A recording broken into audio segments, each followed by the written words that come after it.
Hi friends అందరికీ welcome to my channel Shyamla MS. నా birthday రోజు నేను పొందిన సంతోషాన్ని మీతోని పంచుకోవాలని చెప్పి ఈ వీడియో చేస్తున్నానండి. సో నా బర్త్డే రోజు అయితే నేను చాలా హ్యాపీగా ఫీల్ అయ్యానండి. ఎందుకంటే ఫుడ్ డొనేట్ చేయడం నాకు చాలా ఇష్టం. ఫుడ్ డొనేట్కి మా వారు ఒప్పుకున్నారు కాబట్టి నేనైతే ఫుడ్ డొనేట్ చేశానండి. ప్రతి ఒక్కరి జీవితంలో బర్త్డే అంటే ఒక పండుగ. కేకులు, డ్రెస్సులు, ఫోటోలు అండ్ సెలబ్రేషన్స్. కానీ కొన్ని బర్త్డేలు ఉంటాయి, అవి పండగలాగా కాదు, పాటల్లా గుర్తుండిపోతాయి. అలాంటి ఒకరోజు మా వైఫ్ బర్త్డే అండి. సాధారణంగా నేనైతే అందరు అడిగే ప్రశ్ననే నేనైతే మా వైఫ్ని అయితే అడిగాను, నీ బర్త్డేకి ఏం కావాలి అని. ఆమె కొంచెం నవ్వైతే చాలా ప్రశాంతంగా ఒక మాట అయితే చెప్పింది, నాకు ఏమి వద్దు అని చెప్పేసి అయితే చెప్పింది. ఆమె నాకు డ్రెస్సులు వద్దు, కేక్ కటింగ్ కూడా వద్దు, ఆ రోజు ఖర్చు చేసే డబ్బులతో తిండి లేక బయట రోడ్లపై, దేవాలయాల దగ్గర అనాథలుగా బాధపడుతున్న వాళ్ళకి అయితే మన చేత్తోనే వంట చేసి ఫుడ్ డొనేట్ చేద్దాం అనే మాటనైతే చెప్పింది. ఇంకా ఆ మాటలు నేరుగా నేనైతే ఓకే అని చెప్పేసి హార్ట్ఫుల్గానైతే ఓకే అని చెప్పేశాను. ఇంకా ఆ క్షణంలో ఆమె నా భార్య మాత్రమే కాదు, నాకు ఒక గొప్ప మనిషిగా కనిపించింది. ఇంకా మేమిద్దరం కలిసి నిర్ణయించుకున్నాం, ఒక 30 మందికి సరిపడిపోయే విధంగానైతే ఒక 3 కిలోల మటన్ అండ్ బగారా రైస్ సిద్ధం చేద్దామని అయితే అనుకున్నాం. ఇంకా సరుకుల లిస్టు రాసుకున్నాం, చిన్నది కూడా మిస్ కాకుండా మొత్తం ఐటమ్స్ అయితే తీసుకొచ్చాము. ఇంకా మేమిద్దరం కలిసి మార్కెట్కి వెళ్ళైతే వచ్చాం. ఆ మార్కెట్లో సరుకులు కొనడం మాత్రమే కాదు, మనసులో ఒక తృప్తి మొదలైంది. ఇది మన కోసం కాదు, ఎవరో తెలియని వాళ్ళ కోసం అన్న భావన ప్రతి సరుకులో కనిపించింది. నేను గ్రాఫిక్ వర్క్ చేస్తాను, అందుకే పార్సల్ బాక్సుల కోసం అయితే బర్త్డే స్టిక్కర్లు నేనే డిజైన్ చేశాను.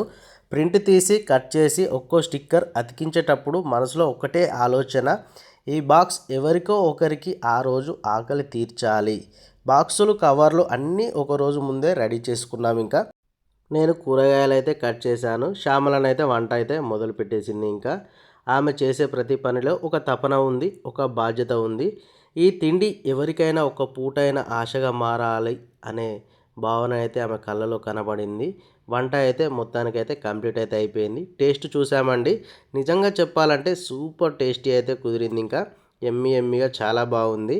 ఆ టేస్ట్ కంటే ఎక్కువ మాకైతే మనసుకైతే చాలా తృప్తిగా ఉంది. మొత్తానికైతే దాదాపు ఒక 30 మందికి సరిపడేలా mutton, bagara rice and jalebi and water bottle అయితే మేమైతే అన్నీ కవర్లో ప్యాక్ చేసి అయితే దేవాలయాల దగ్గర, రోడ్డు ప్రక్కన ఎక్కడ ఎవరైతే తిండి లేక ఆశ లేక కూర్చున్నారో అక్కడక్కడ మేమైతే తిరుక్కుంటూ అయితే వాళ్ళ చేతుల్లోకి అయితే ఫుడ్ బాక్స్ పెట్టి వచ్చేసాము. ఇంకా ఆ కళ్ళలో కనిపించిన ఆనందం, ఆ ముఖాల్లో వచ్చిన నవ్వు, అది మాటల్లో చెప్పలేనిదండి.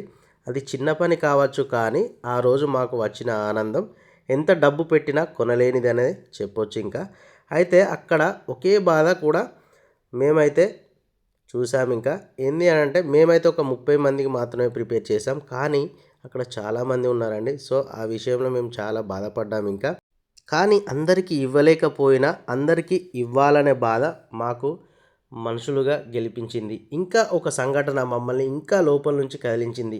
ఒకరు ఫుడ్ తీసుకోవడానికి వెనకడుగు వేశారు. అన్నారు వాళ్ళు అయితే, నాకైతే తిండి ఉంది, ఇది నాకు ఇస్తే వృధా అవుతుంది, ఈ తిండి ఇంకొకరికి ఇవ్వండి అని చెప్పేసి అయితే అన్నారు. ఇంకా మేమైతే చాలా బాధపడ్డాం. అంటే అన్నానికి ఎంత విలువ ఇస్తున్నారు వాళ్ళు అనేది అయితే వాళ్ళ మాటల్లో అర్థమైపోయింది. అన్నం విలువ తెలిసిన వాళ్ళే అలా మాట్లాడతారండి. అలాంటి మనుషులు ఇప్పటికీ ఉన్నారు అని అర్థమయ్యే క్షణమైతే ఆ క్షణమైతే అలాంటి మంచి మనుషులకు ఎన్ని కష్టాలున్నా వాళ్ళ జీవితాల్లో మంచి జరగాలని అయితే మనస్ఫూర్తిగా కోరుకుంటున్నాం. ఇంకా ఆ రోజు మాకు తెలిసిన సత్యం ఒక్కటే, సహాయం చేయాలంటే డబ్బే కాదు, మనసు కావాలి అని చెప్పేసి అయితే అర్థమైంది. ఇంకా ఒక్క పూట తిండి ఎవరికైనా పెట్టగలిగితే అది జీవితంలో చేసిన అత్యంత గొప్ప పని అని చెప్పేసి అయితే చెప్పుకోవచ్చు. ఈ కథ చెప్పడానికే కాదు, మీకు గుర్తు చేయడానికి కూడా. మీకు వీలు అయితే మీ చేత్తో ఎవరికైనా తిండి పెట్టండి, ఎందుకంటే వాళ్ళ ముఖాల్లో కనిపించే ఆనందం మీ హృదయాన్ని అయితే జీవితాంతం కూడా మీరైతే మర్చిపోలేని క్షణంగానైతే మీరైతే హ్యాపీ మూమెంట్స్ అయితే పొందుతారు. ఇంకా మొత్తానికైతే ఫుడ్ డొనేట్ అయితే కంప్లీట్ చేసామండి. ఈ బర్త్డే సందర్భంగానైతే మేమైతే చాలా హ్యాపీగా ఫీల్ అయ్యాము. ఈ విధంగానైతే ఫుడ్ డొనేట్ చేసాము కదా, మా వైఫ్ కూడా చాలా హ్యాపీగా ఫీల్ అయింది. నేను చేసింది చిన్న సహాయమే కానీ చాలా ఆనందాన్ని పొందాను. దేవుడు ఎప్పుడు ఇలాగే నన్ను ఇంకా అందరికీ అన్నం పెట్టే విధంగా ఉంచాలని దేవుని మనస్ఫూర్తిగా కోరుకుంటున్నాను. నాకు ఇప్పటిదాకా సపోర్ట్ చేస్తున్న నా యూట్యూబ్ ఫ్యామిలీకి thank you so much. Me support ఎప్పటికీ ఇలాగే ఉండాలని మనస్ఫూర్తిగా కోరుకుంటున్నాను. మన ఛానల్ కొత్తగా చూస్తున్న వాళ్ళు సబ్స్క్రైబ్ చేసుకోండి.